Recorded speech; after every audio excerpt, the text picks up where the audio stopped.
We're recording. Hey, baby. Hello. Hello, gorgeous guest. Hi, friends. I am here with the wonderful, the incredible Rebecca Crow / Sainter.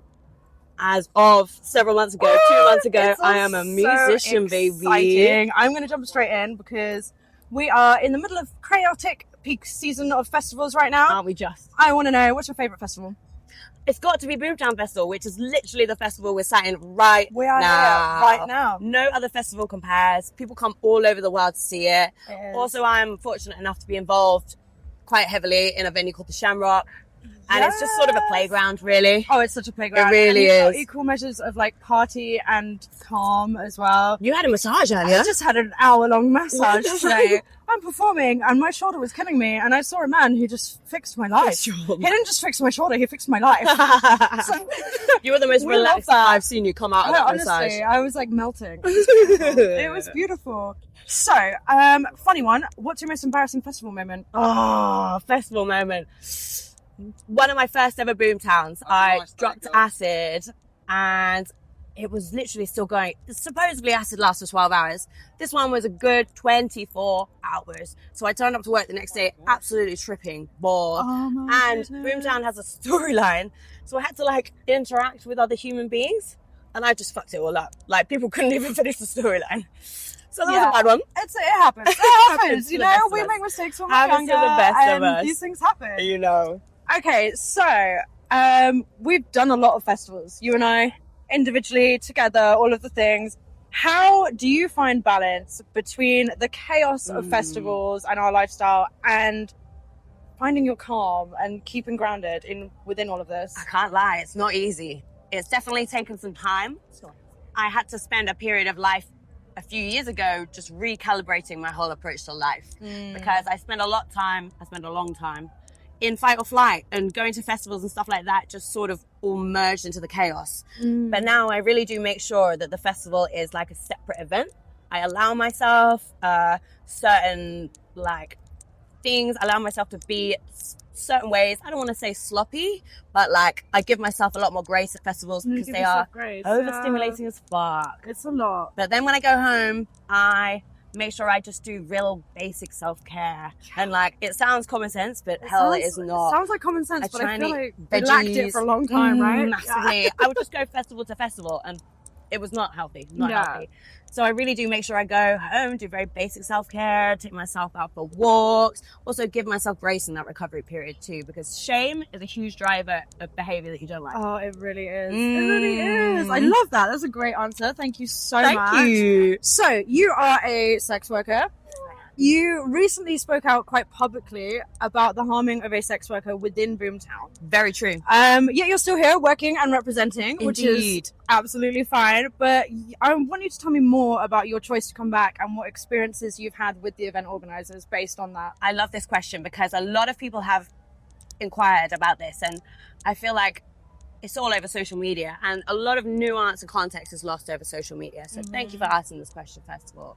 So I just want to fill our viewers in a little bit. What happened last year at Boomtown is a sex worker who was working at Boomtown, who brought business to Boomtown, was tackled by security and ejected from the festival whilst experiencing whorephobic shaming in the form of verbal abuse. This was because the sex worker we're talking about wrote "sex work is work" on a piece of interactive artwork, which is very normal for Boomtown. Now, this wasn't Boomtown specifically, it wasn't their policy, but ultimately anybody who works for Boomtown is a representative of the festival. And so I really needed Boomtown to understand what they'd done wrong. So a lot of people were understandably angry, and I'm not here to police anybody's grief, but the way that I thought was best to deal with it was to contact the owner of the festival, Luke, an incredible human being who was incredibly receptive, and I was genuinely shocked because a lot of people are happy to brush sex workers right off under the rug.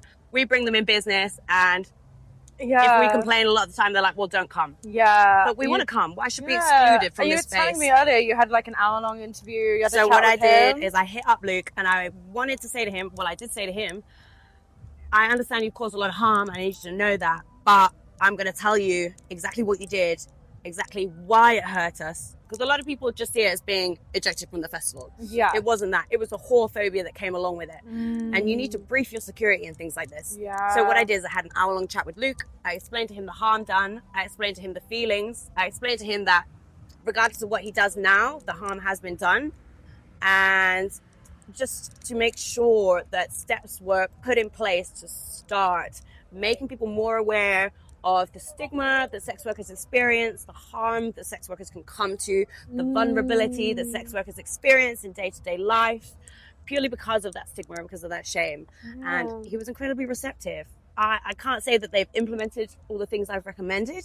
However, I have noticed slight policy changes, slight more transparency with security this year. I love that. Yeah, I mean, not all of them, let's be real. Yeah. One of the security just hit on us on the way over here. Yeah, it was a little bit. At But, Boomtown. you know, individuals versus the steps that are being 100%, taken yeah.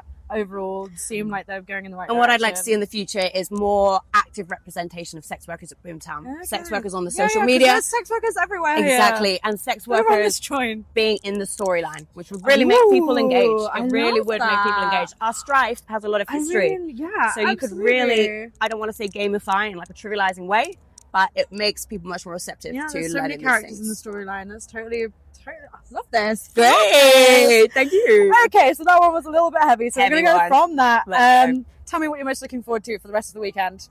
You know what? I didn't even check the lineup of our game I have naturally. no idea who's But I have heard that Chase and Status is playing, and I've been obsessed with Chase and Status I'm playing. so excited. I know. What day are they So on? good. I'm I'm pretty sure it's not tonight. so I'm So going to boogie my little ass I'm off. doing daily checks. There's so much Thank going on God here. somebody is, because It I'm doesn't not. really matter who's headlining because you're just going to have so much fun here. For real, Whatever for you real, do. Whatever for you real. do. And I'm really looking forward to checking out the Lion's Den. They've brought it back this year. Oh, Great stage. yes, Love amazing. Okay, one last thing before you go. Shameless self-promo time. Yeah. What are you up to at the moment? Oh, I've just flicked my mic. I hope that didn't do anything. Don't worry. What are you up to at the moment? And what are you putting out? And what do you want people to know about? So I guess my music is the newest thing that I've started. I'm Sainta, spelled like grinder, with an R on the end.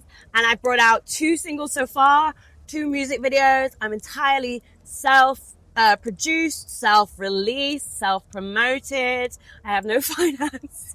I'm very poor. So I'm working a lot at the moment, Olivia, but music is the working real real hard. passion. So please stream my singles on Spotify Oh my or God. wherever you get your music. Spotify, all of the other places. Check out Sainta. Follow Rebecca Crow. Cats and Crows. You can find me at on Cats and Instagram, Crows, right? KATSANDCROWS. I thought you were going to do it with me. Whole thing. Oh my God. It has been an absolute pleasure. A pleasure, My it's first been hard. ever live interview. Yes. And it could only ever be with you. I did my first ever podcast interview with this human many, many years ago during COVID. For sure. So it's a full circle moment having It you really on. is. And I really, really appreciate It's been really you. special. I Thank you appreciate so your much. support, and I love you so much. Mwah. I love Hug you. me. Mwah. Oh, you're so fucking cute. And that was a great interview. I knew this was going to happen. I fucking knew this. Sorry.